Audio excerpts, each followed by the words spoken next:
नमस्कार मित्रों, मैं गौरव मेहता स्वागत करता हूं अपने YouTube चैनल जेन्युइन एस्ट्रोलॉजी में। और आज हम बात करेंगे साढ़े साती के बारे में, तो वीडियो को एंड तक ज़रूर देखें। मित्रों, सबसे पहले आपको मैं यह समझाने की कोशिश करूंगा कि साढ़े साती को अपने लग्न से देखना चाहिए या चंद्र राशि से देखना चाहिए। बहुत से लोग कंफ्यूज रहते हैं कि लग्न से देखें या चंद्र राशि से देखें। तो मैं आपको यहाँ पर बताऊँगा साढ़े साती को हमेशा चंद्र राशि से ही देखा जाता है। चंद्र राशि में आपको बता देता हूँ क्या होती है। जब एक बच्चे का जन्म होता है उस समय आपकी जन्म के समय चंद्रमा जिस भी 1 से लेकर के 12 नंबर तक की राशि में होता है वह आपकी जन्म राशि और चंद्र राशि कहलाती है। उदाहरण के तौर पर वर्तमान समय में धनु राशि वालों के लिए शनि की साढ़े साती का अंतिम चरण चल रहा है।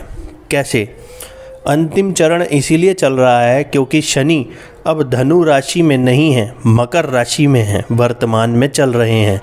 तो मकर राशि यानी कि चंद्र राशि धनु से दूसरे भाव में चल रहे हैं।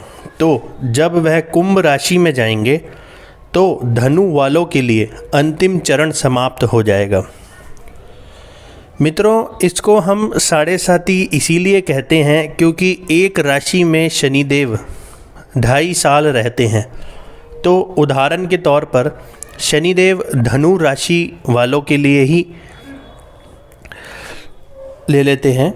धनु राशि से 12वें भाव में यानी कि वृश्चिक राशि में जब शनिदेव 2.5 साल चले थे तो वह प्रथम चरण था धनु राशि वालों के लिए। जब धनु राशि में आपके जन्म के चंद्रमा के ऊपर से ही शनिदेव चले थे यानी पिछले दिसंबर 2019 तक, तब वह जो चरण था वह साढ़े साती का दूसरा चरण था धनु वालों के लिए। अब शनिदेव मकर राशि में चल रहे हैं यानी कि चंद्र राशि से दूसरे भाव में, तो यह धनु वालों के लिए अंतिम चरण चलेगा क्योंकि चंद्र राशि से दूसरे भाव में मकर राशि यानी धनु से अगली मकर राशि आती है। तो इसीलिए यह जो साढ़े साती का अंतिम चरण चलेगा धनु वालों के लिए। ये उदाहरण के तौर पर मैं आपको समझा रहा हूँ।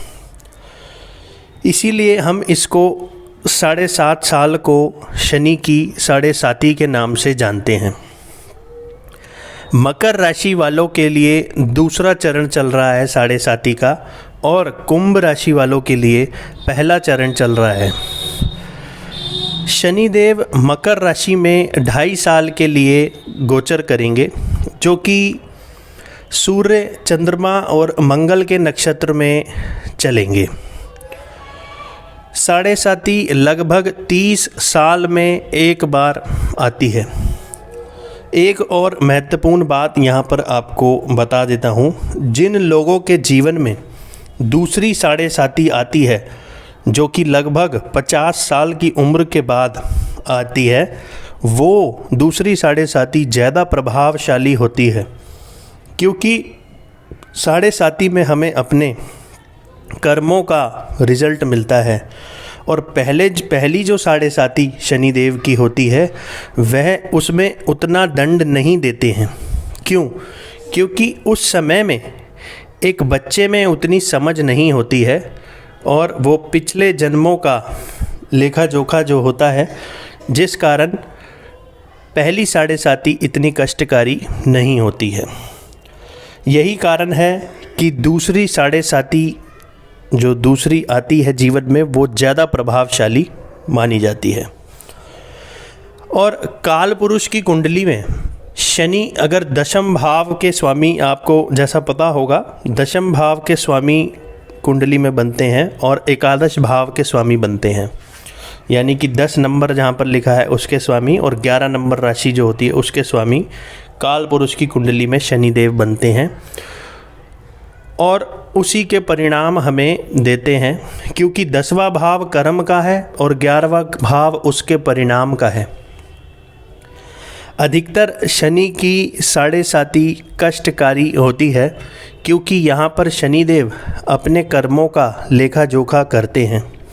जो भी आपने किया है, झूठ बोला है, किसी को धोखा दिया है, किसी के साथ गलत किया है, किसी के साथ विश्वासघात किया है, किसी से रिश्ता तोड़ा है, इन सभी गलत चीज़ों का न्याय शनिदेव अपनी साढ़े साती में करते हैं।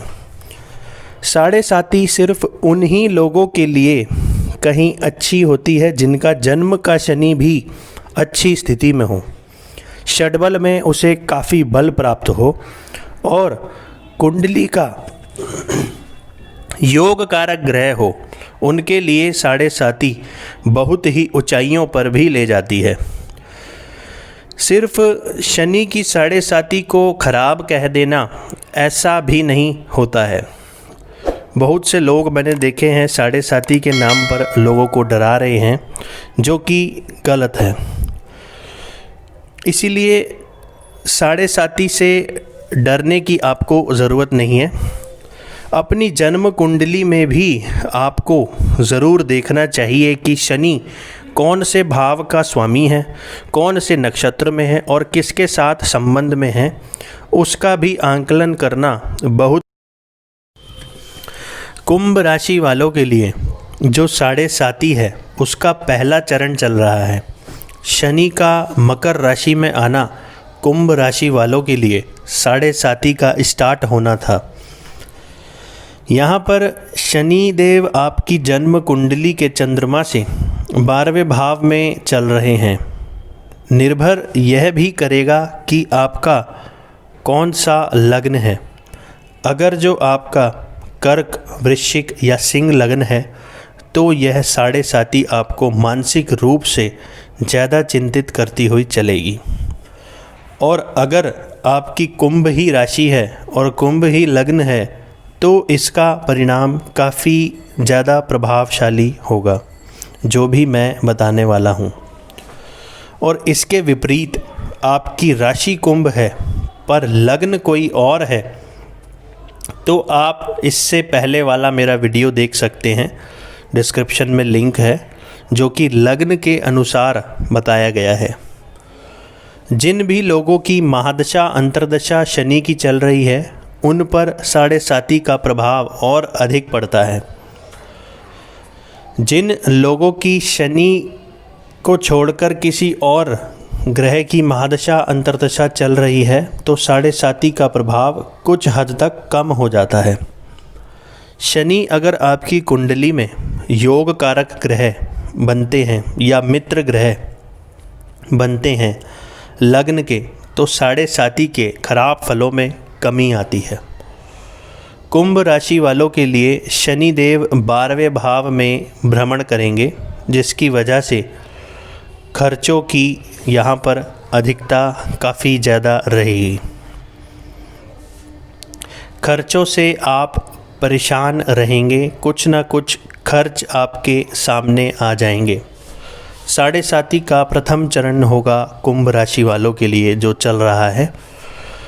कुछ व्यक्तियों के लिए यह एक्स्ट्रा मैरिटल अफेयर होने की भी यहाँ पर संभावनाएं बनती हैं। रिश्तों में कुछ खटास की संभावना बनेगी। अगर सप्तमेश की स्थिति आपकी कुंडली में मजबूत नहीं हुई तो यह शनि के 12वें भाव में भ्रमण चंद्रमा से आपको दाम्पत्य जीवन में भी परेशानियां देंगे। आपसी रिश्ते में एक दूसरे पर शंका बढ़ेगी। आय में भी कुछ न कुछ रुकावटें आएंगी। नौकरी पेशा और व्यवसाय में जो लोग हैं उनको मेरी यही सलाह है कि वो उसी कार्य में मन लगाकर कार्य करते रहें।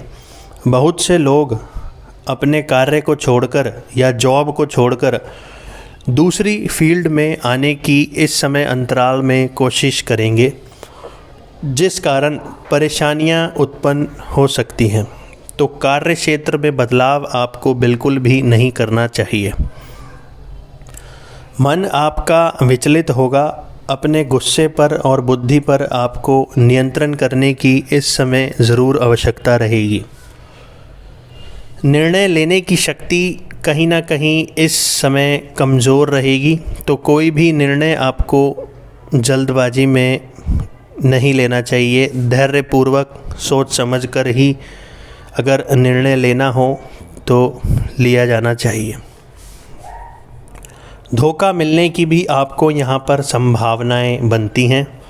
लंबे समय के लिए कोई रोग आपको इस दौरान उत्पन्न हो सकता है। जिन भी कार्य को आप कर रहे हैं उन्हीं से आपका मन धीरे धीरे इस साढ़े साती के प्रथम चरण में हटने लगेगा। हालांकि अच्छी बात यह रहेगी कि धर्म के प्रति आपकी रुचि इस समय बढ़ेगी। धार्मिक कार्य में आप इस समय कैसे न कैसे शामिल हो सकते हैं। नेत्रों से संबंधित भी कुछ लोगों को पीड़ा हो सकती है। अगर आपकी कुंडली में मंगल की दशा अंतर्दशा या अन्य किसी मार्केश ग्रह की दशा अंतर्दशा चल रही है तो चोट लगने का, एक्सीडेंट होने की भी संभावनाएं प्रबल हो जाएंगी। इस समय हर कार्य में रुकावटें और धीरे धीरे कार्य होंगे। यदि आपकी कुंडली में शनि बहुत ही अच्छी स्थिति में है तब कुछ हद तक इस साढ़े साती के प्रथम चरण में आपको कमी महसूस होगी। बात कर लेते हैं शनि की साढ़े साती में उपाय क्या करने चाहिए। तो शनि की साढ़े साती में सबसे पहले आपको अपना टाइम टेबल सही करना चाहिए। हर चीज़ आपको डिसिप्लिन में ही करनी चाहिए, क्योंकि शनि देव को न्याय बहुत प्रिय है, वो न्याय के देवता हैं। और दूसरा, किसी भी व्यक्ति को अगर आप कोई कमिटमेंट करते हैं, कोई ज़ुबान देते हैं, तो उसको ठीक उसी समय पर आपको निभाना चाहिए। तीसरा, आपको ओम शम शनिश्चराय नमः का पाठ करना चाहिए 11 बार या 108 बार, मतलब कि एक माला रोज़ाना कर सकते हैं तो बेहतर। चौथा, मांस मदिरा का सेवन से आपको बचना चाहिए। किसी गरीब को परेशान या उसका हक आपको साढ़े साती के दौरान बिल्कुल भी नहीं मारना चाहिए। भगवान शिव की आपको आराधना करनी चाहिए, नमः शिवाय का जप करना चाहिए और मंगलवार को बजरंग बली जी को चोला, जिसे हम सिंदूर, चमेली का तेल, चांदी का वर्क लगाकर उनकी उपासना करनी चाहिए। और हनुमान चालीसा का आपको पाठ ज़रूर करना चाहिए, क्योंकि शनिदेव हनुमान जी के भक्तों को हमेशा छोड़ देते हैं। और चींटियों को आपको आटा और शक्कर डालनी चाहिए हर शनिवार को। और हो सके तो बुजुर्गों और विकलांगों की कोई भी सेवा जो आप करने में समर्थ हैं वो आपको ज़रूर करनी चाहिए। अगर ये सब उपाय आप करते हैं तो आप साढ़े साती के जो भी दुष्प्रभाव है उसमें ज़रूर कमी आएगी। तो मित्रों, वीडियो अगर आपको थोड़ा भी अच्छा लगा हो तो इसको लाइक करें, शेयर करें, ताकि जिन भी जातकों की साढ़े साती चल रही है उनके पास तक यह महत्वपूर्ण वीडियो ज़रूर पहुंच सके।